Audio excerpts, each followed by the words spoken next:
For this year's winter sports holiday, we headed back to Meribel again. 15 of us had hired Chalet Evergreen, which is located about 50 yards from the Morel chairlift, and it is the most ski-in, ski-out accommodation I've ever stayed in. Thanks again to Robert, Alex and all the amazing staff at the Chalet Company for ensuring that we had another fantastic week.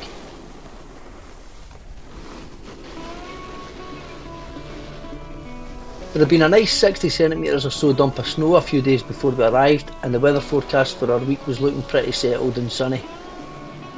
The sun surely does shine on the righteous.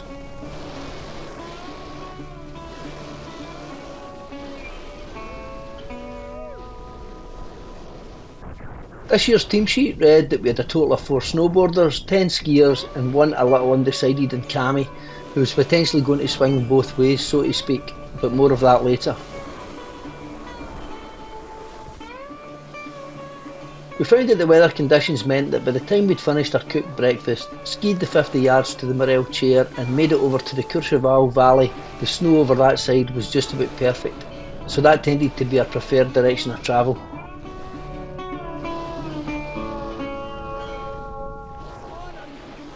I'd like to thank the super talented Cammy Gray for the slide guitar backing track here, and for the mouth organ section towards the end of this video.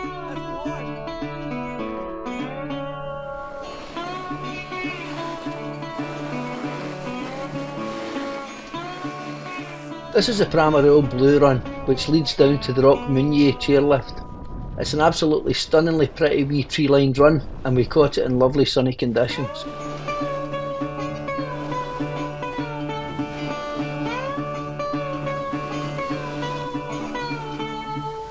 It was lovely popping in and out of the shadows of the trees, and this is a great wee run to heat the legs up and get a feel for the conditions again.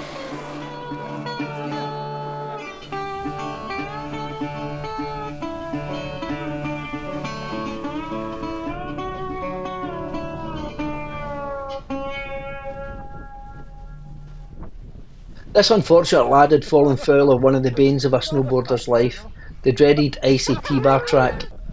Fair play to him though, he wasn't for giving it up and he continued to hold on to get to the top of the toe. Coming from Scotland, we've all been there, and our laughter was mostly empathetic.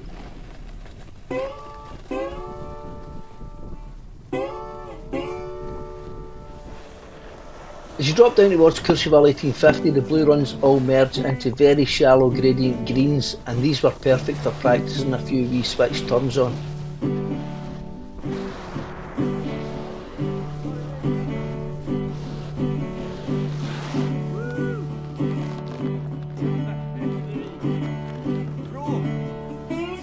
Courcheval is the most expensive resort in the Three Valleys and boasts Michelin-star restaurants, designer stores, and even the chairlifts carry advertising for Gucci and Prada.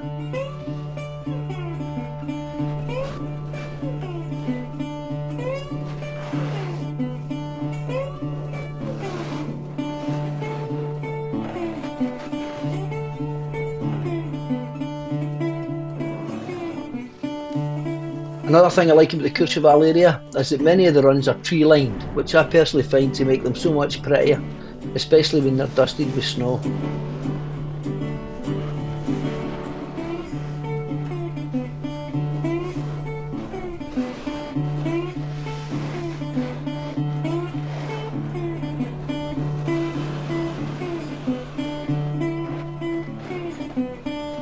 This is the Rock Meunier Red Run, which winds under and down to the chairlift of the same name.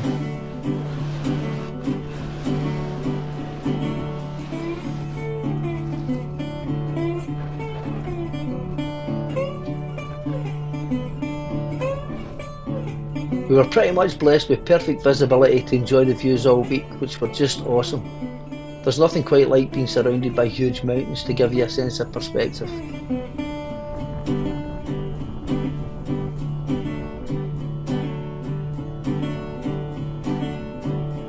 If you look left coming off the Soleil Express gondola, this is the stunningly impressive Rock Meriel to Aiguille de Frise ridgeline.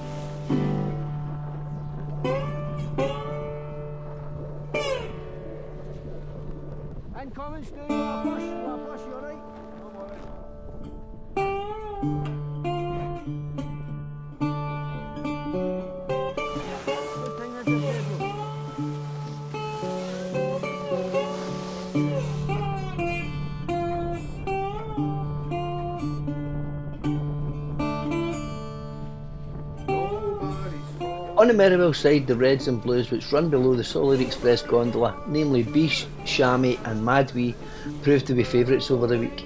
They were nice runs over varied terrain and gradients, and they were wide enough to thin out any crowds.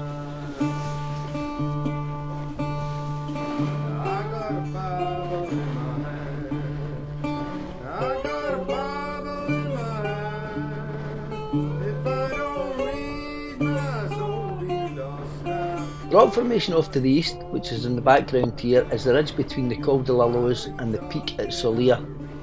Again, it's a quite stunning backdrop to take in as you slide your way down towards the Jodin area. I think Peter must have been getting a wee bit tired here and decided to have a wee micro seat to rest his legs for a couple of seconds.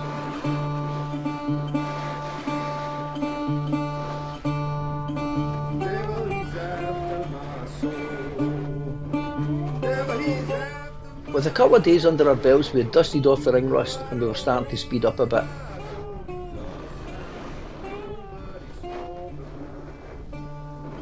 This was a first for me. I was playing on a bank on the left of the piste and turned to find a young girl boarding up the hill towards me. Thankfully I managed to minimise the collision and she was okay, although she did seem a little pissed off. To be honest, I wouldn't have fancied her chances in a full-on 50-50 collision.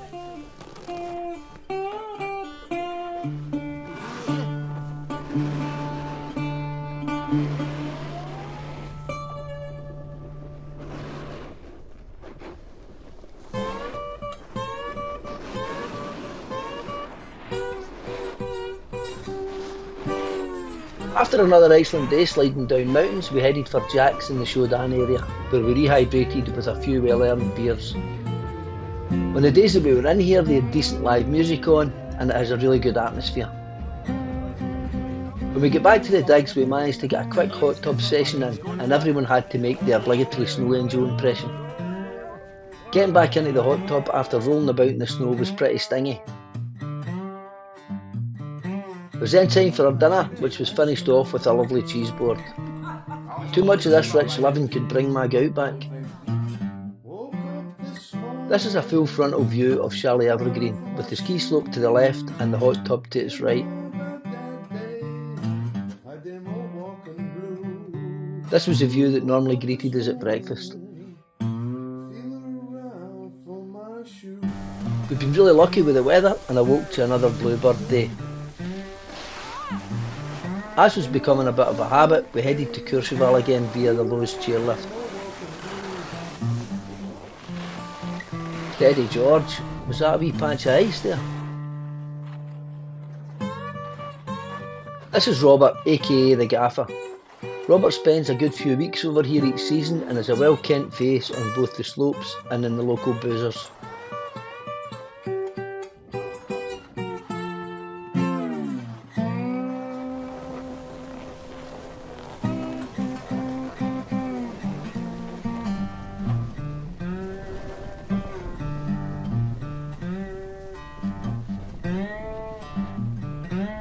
We were in a bigger group this day and it was nice to spend some time with the skiers. It's always difficult to keep a big group together for any length of time, and it's especially challenging when you have a mix of both skiers and boarders and a differential in the speeds that everyone is doing. The skiers are going faster and don't have the faff of ratcheting bindings before setting off.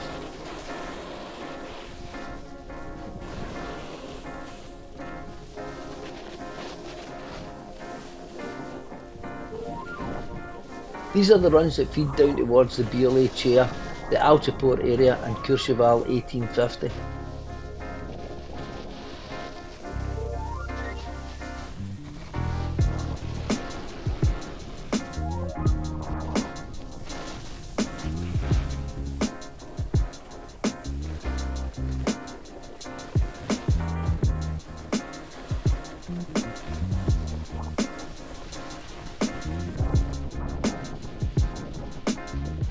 Heather seemed to be going even quicker than last year, but when you're skiing all day with Big Alan, Scott and the two Georges, it's probably inevitable that you just get faster and faster.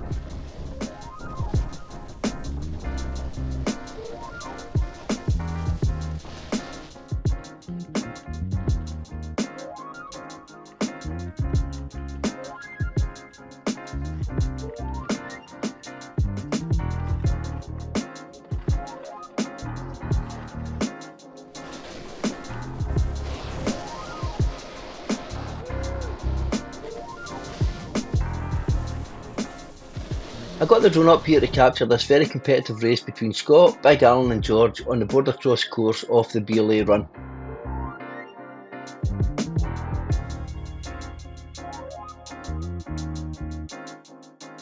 Big Alan got off to a flyer, but I think it looked like Scott was going to take the spoils at the finish line. This is footage from a different race that the lads had from Scott's head cam. Big Al lost a pole coming out the gates and David and Alex got off to a flyer. Scott was on the hunt and managed to hit the front. The big man was flying but ran into a back marker from a race in front and the guy nearly squeezed him off the course. Big one pole Al spotted his chance and sneaked past on the outside to take the victory.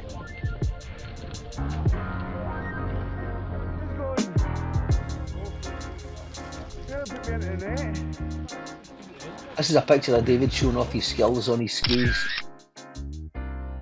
Peter, Stu and Graham then had a go, but it all went a bit Pete Tong early doors for Graham. I had a wee race down it with Peter and Stu and managed to overtake Peter about 50 yards from the finish line before he grabbed my rucksack and pulled me back to claim a very hollow victory. But I'm over it now.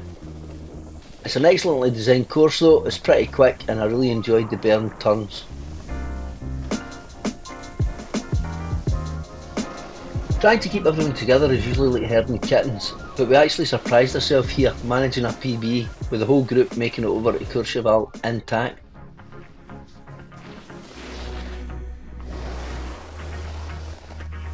This was a lovely spot for Stu to have a reinforced stop, enjoy a seat in the snow and admire the view for a few moments. Or maybe he'd just fallen over. You choose.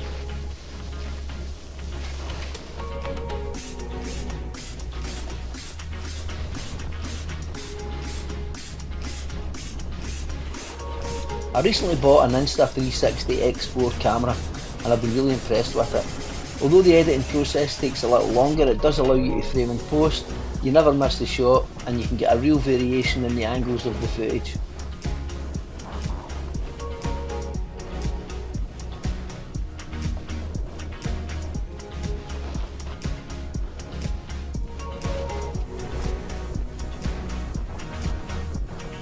This is a very talented travelling Adair skiing circus, practising some of their tricks in preparation for their upcoming gigs in Avoriaz and Passo Tonale. Keep your eyes peeled as they'll probably be appearing at a resort near you soon.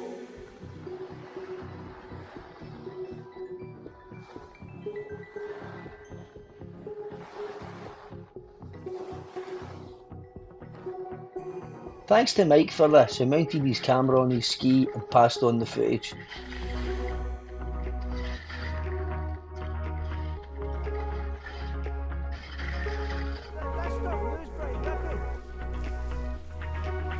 I think it was conspired against here by a checkpoint chairlift movie to W Whiskey. There was a bumpy patch of snow and a hidden sniper somewhere, which all led to me being unceremoniously dumped in my arse. What a lovely backdrop for a wipeout though.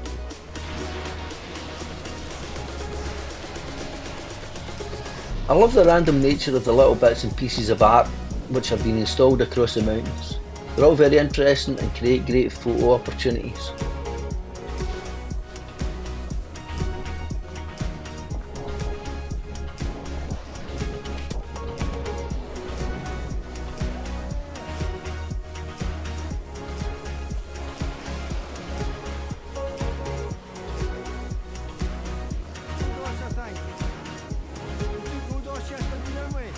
Was that the same whiskey sniper combination, Peter?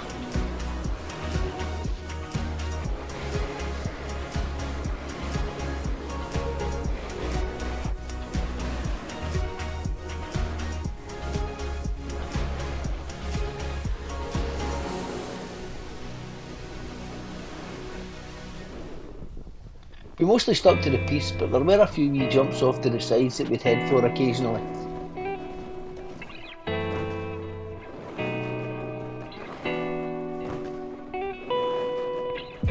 It must have been getting to that time of day, as we all seem to be starting to fall over.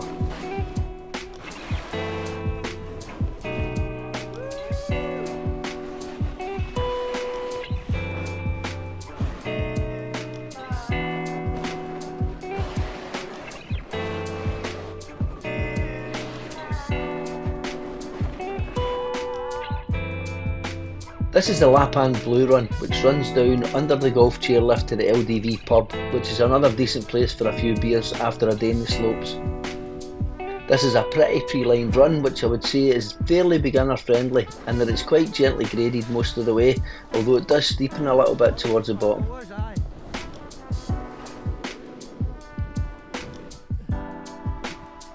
The next day we awoke to, you guessed it, another bluebird day. I'd like to ask you to please pay attention here. This is something that you don't see very often. Isla actually fell over, proving that she is quite literally fallible. That pun was definitely better written down.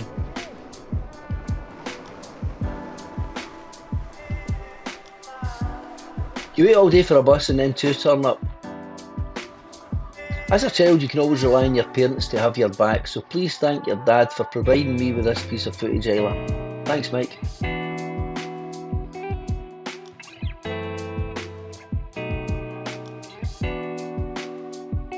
This is the airbag at Meribel Motorette, and this boarder threw a pretty impressive corkscrew 360 off the kicker. Chapeau, monsieur, although I think he may lose some marks for his dismount.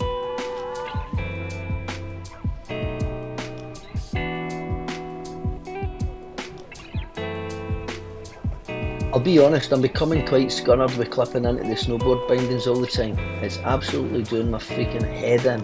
So I think I'll need to get a snowboard with step-in bindings for my big birthday in the summer, as they definitely look like me in the future.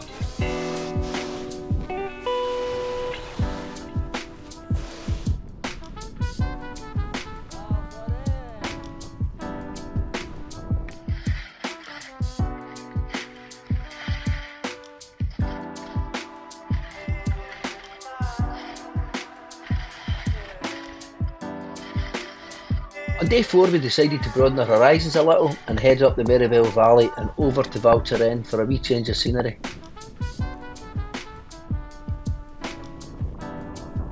It's a lovely resort to board down into and feels novel to cross over the road and down towards the bars and restaurants.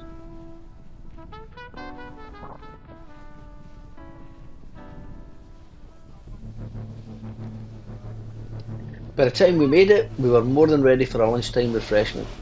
We got ourselves a few deck chairs in a slopeside bar called Jasper's and chilled for a bit with a wee beer.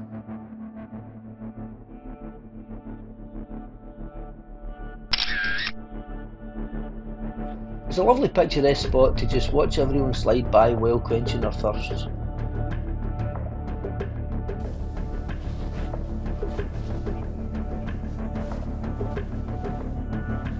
After a couple of runs in Val Thorens, we started to make our way back towards Meribel.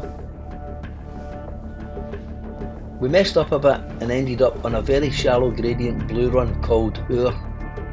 I would thoroughly recommend that snowboarders avoid this little cat track, as it seemed to go on forever and became very tedious. These type of runs are the bane of a snowboarder's life and should be avoided at all costs, along with pomatos, tea bars and warm beer. Damn you pesky cat tracks.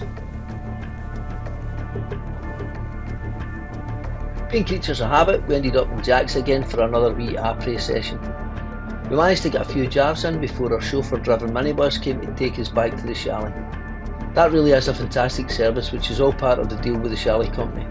It includes breakfast, afternoon snacks, a cooked evening meal, free house wine and beer, and a minibus service to and from the slopes. It's a quite incredible way to get some skiing or boarding in. Cammy decided that snowboarding wasn't for him, so he joined us in skis, although he asked very nicely if he could keep my crash pants for the duration. He did confirm, however, that he thought snowboarding was cooler though, which proved a little controversial amongst the skiers in the group. We again had a lovely sunny day for it, but it was a wee bit windier. The plan for the day, following our trip to Val Thorens, was to head over to Courcheval again. When we got to the top of Solier, we found out just how windy it was. We decided it might be prudent to stay in Meribel in case the wind caused any problems with the link, so we ended up becoming regulars on the Solier Express gondola for the day.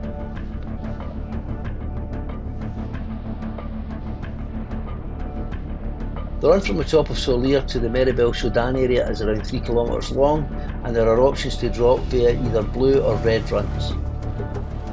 We mostly stuck to the reds all day and fairly racked up the miles.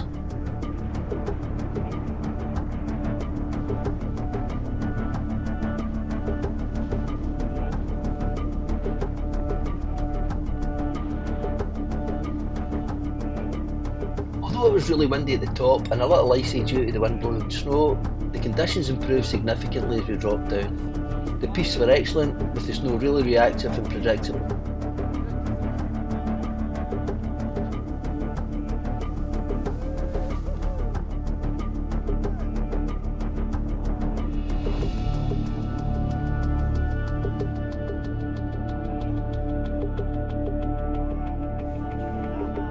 Cammy was getting it together on the skis and the mad petrolhead squad were flying.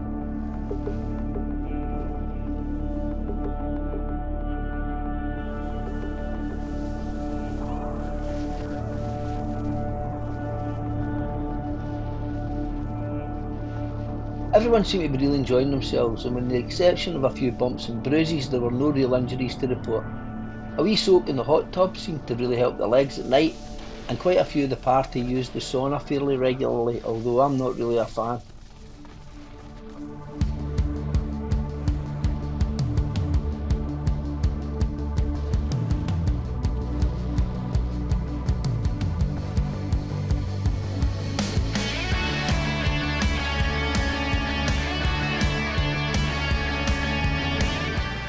This is the Commerce Run, a pretty little blue run which drops you into the Shodan area as close to Jack's as you can possibly board to. I was crawling down here until Scott gave me a hand with his big pole to speed me up a bit.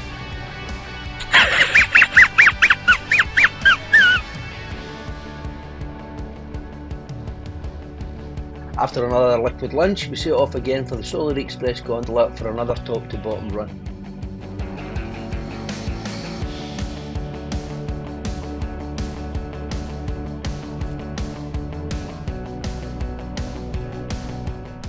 There was an entertaining moment behind our group here where a skier and a couple of boarders got themselves into a bit of a pile-up.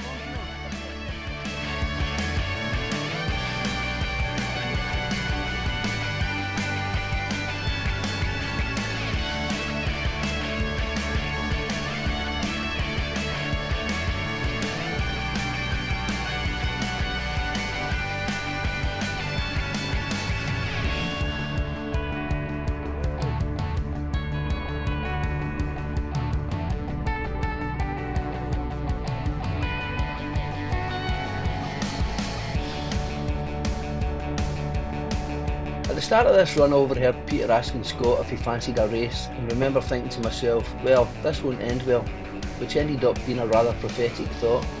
After nearly taking me out here, Peter really got motoring and eventually fell foul of a dreaded speed wobble.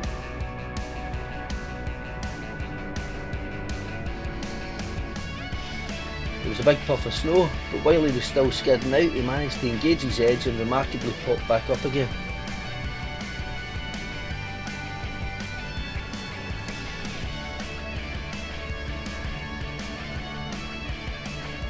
Peter re-establishing his Homo erectus status once again was only going to be short-lived though, as he then hilariously proceeded to catch a downhill toe edge and was catapulted into a cartwheel followed by a double back somersault.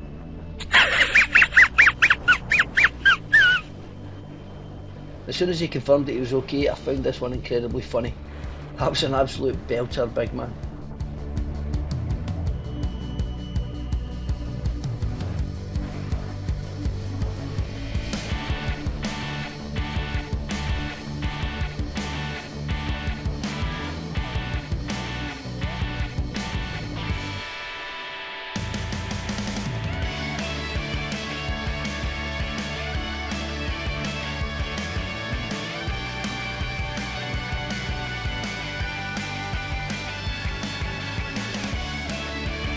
We just set off again when Big Alan had a good wipeout here.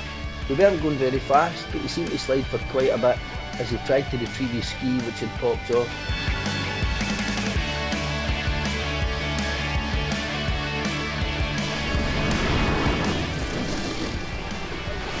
That's a melted day. I'm trying to have my skis on when it stops sliding. Alright.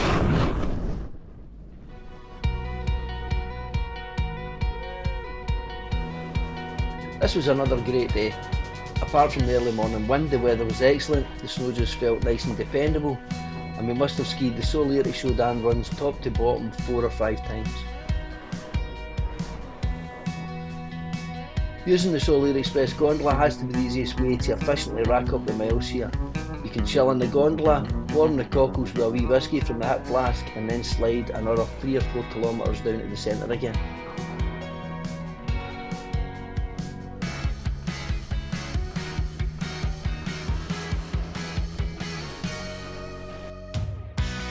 I lost my edge a couple of times here, but I'm putting it down to tiredness and complacency rather than malt whisky consumption.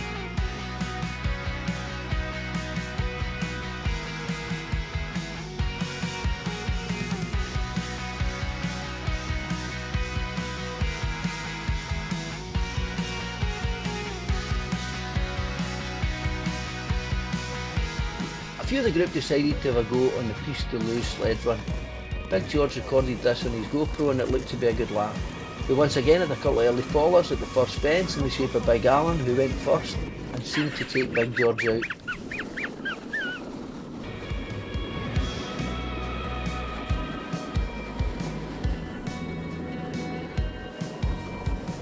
The sledging wasn't without incident, but that's hardly surprising given the participants who all enjoy getting a bit of speed up, whether it's in skis, water skis, on bikes, in cars, or evidently also on sledges.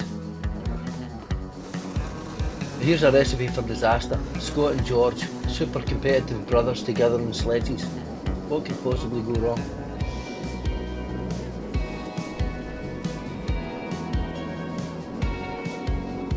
Oh, we seem to have a piper down.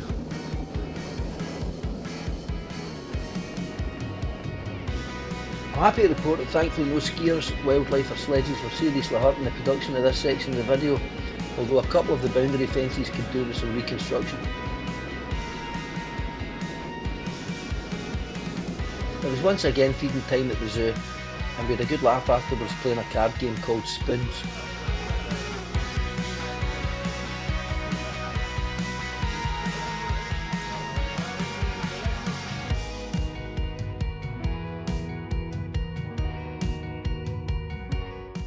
On the last day we headed for the east side of Courcheval.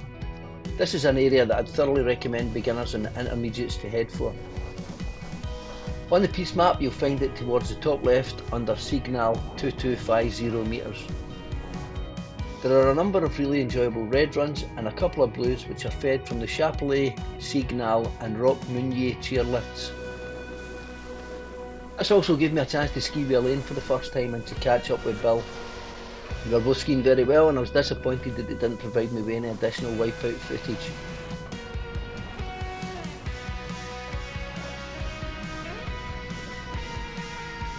I thought I had my glove looped around my wrist here but I hadn't and dropped it. While muttering under my breath and contemplating unclipping and going to retrieve it, it was picked up and returned to me by a very kind French skier. It's sometimes the little things that restore your faith in mankind. Who knows, maybe skiers and boarders can live in harmony in the future. We can but dream. We found ourselves over here quite a few times. This area gets the sun from early morning and the lovely cruisy runs combined with excellent snow conditions create a near perfect playground. There are also a couple of bar restaurants here and we always found it to be relatively quiet. We stopped in at this wee restaurant for a beer once or twice. The service wasn't the quickest and they seemed a little short staffed, but the prices were reasonable and the view was to die for.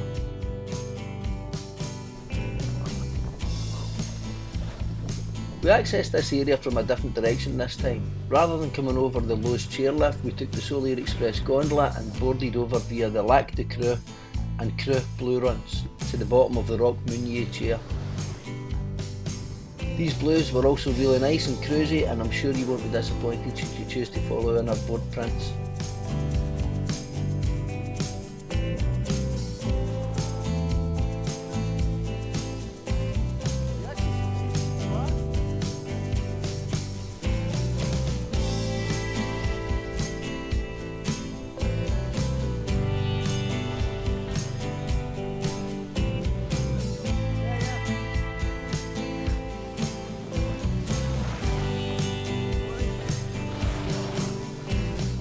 Bill does a bit of paragliding and I was talking to him about it when we were over there.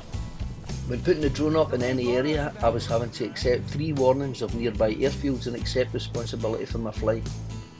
I asked Bill and he told me that you just have to inform the airfield that you're paragliding in the area and you're good to go. I found this quite surprising, and a few days after we came home there was a collision between a light aircraft and a paraglider in Meribel, and tragically the 2 occupants of the plane died in the resultant crash. They have now suspended all paragliding flights.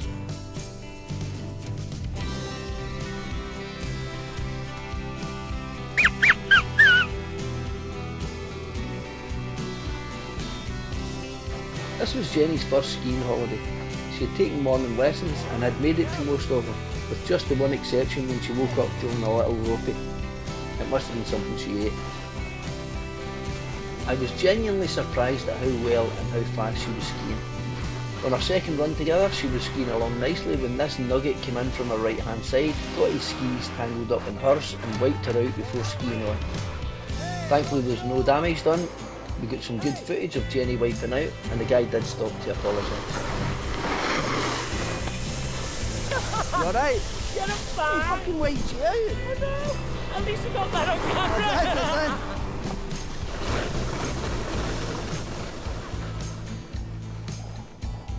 The little run down to her chalet was quite steep and Jenny managed to negotiate it by the end of the week, where she had been going down it on her bum at the start of the holiday.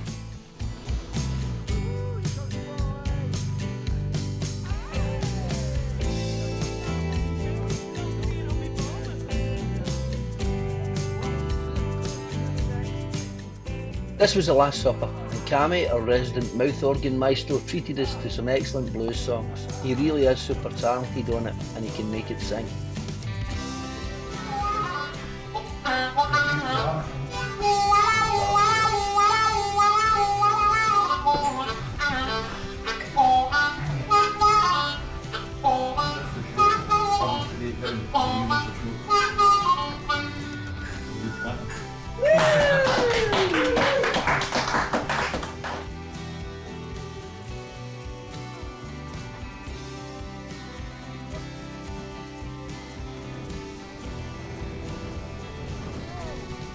Thanks for watching.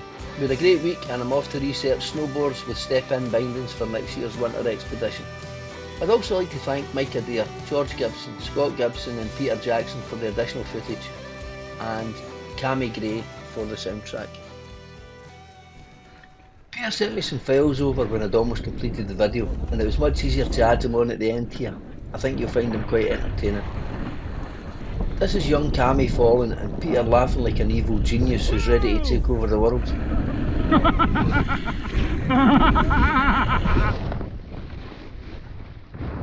Here we have the Adair family skiing in formation, with Cammy and Isla following in their father's ski prints.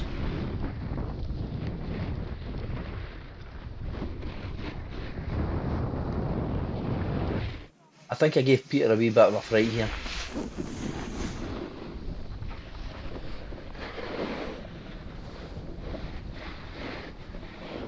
The snipers were starting to become active again and were warming up for some high-speed takeouts.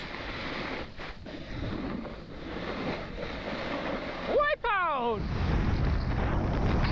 Before this next clip, here is a taster to show you how fast Peter is going, trying to keep up with Al.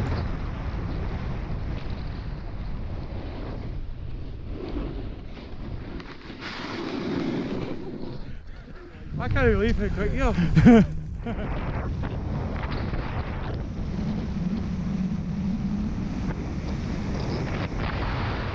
This one is where Peter was racing with Scott and George and he skidded out at high speed.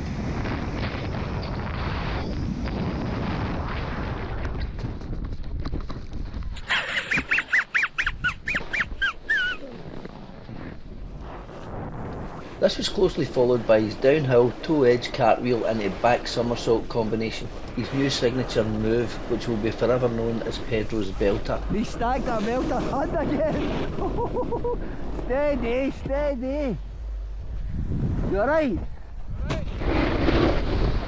What really made me laugh during the editing was that Peter's voice seemed to go up an octave immediately after the crash. Aye! That's 3 in the 1 run. Oh Christ man! This was another crazy crash from Peter, and this time I think he really did give himself a fright. It was his running commentary here that really made me laugh.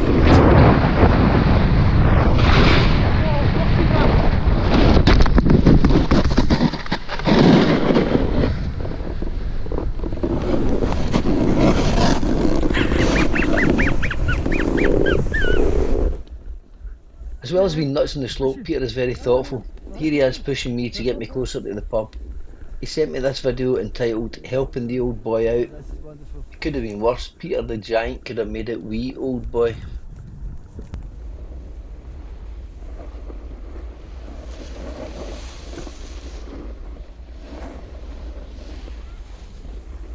This was Pedro's view of the travelling Adair ski circus rehearsals. And Isla fell over again. Here's Peter almost going off piste into mid-air again.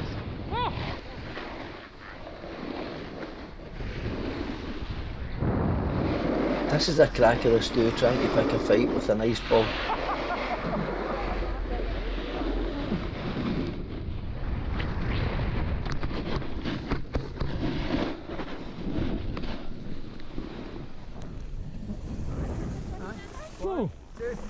This was a race we had in the border cross track. I got off to a good start and Pedro was chasing me down.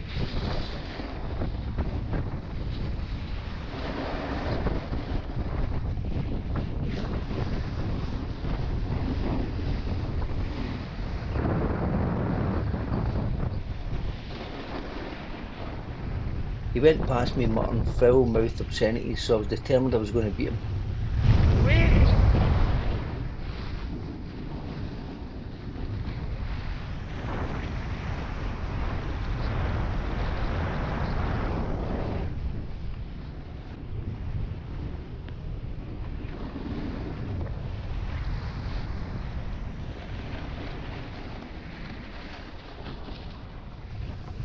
He has a wee nervous look here, just as I sneak past him on the inside. No, I couldn't believe that he grabbed my backpack and hauled me back before claiming victory.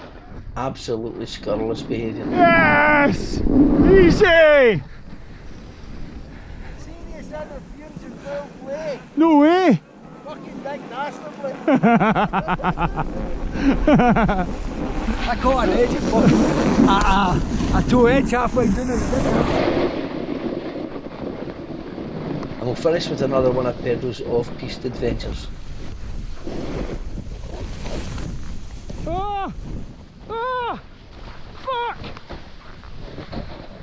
Thanks for watching. I hope you enjoyed it.